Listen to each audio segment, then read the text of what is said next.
It's one of those graphical inequalities questions that we all know and love. Right, let's start by drawing the lines. X is greater than or equal 1, we draw the line x equals 1, that's a vertical line.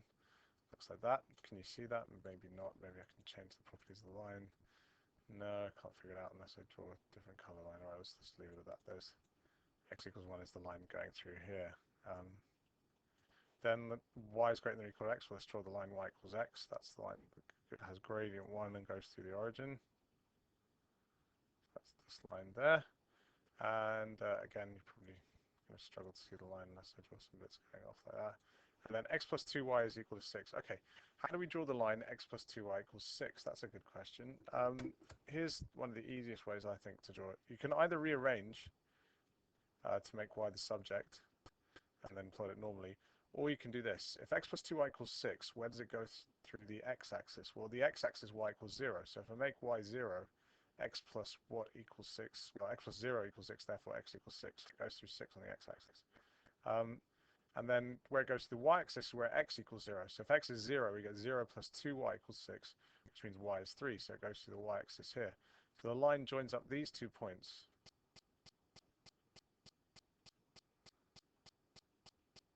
Like so. And obviously carries on beyond there. And so that's the line.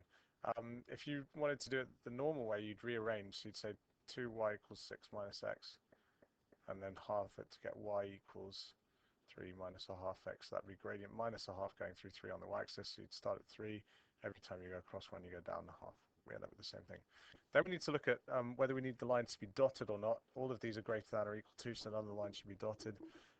They're dotted when it's just greater than or just. And then we need to look at which side we're interested in. It says x is greater than or equal to 1. So we're interested in the side where x is more than 1, so it's this side of the line x equals 1. So we shade in the side we're not interested in, which is the left side.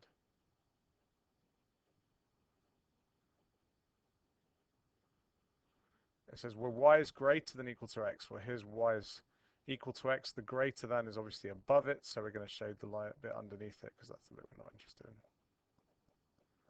I think you can see which region the graph we're zooming in on, but we'll just double check. And then it says x plus 2y is less than or equal to 6. So here's the line of x plus 2y equals 6. The less than stuff is below it, then we'll exclude the region above by shading. Now if we do all that, whoops, I almost shaded the bit that's unshaded. That's our little region here that covers all those inequalities.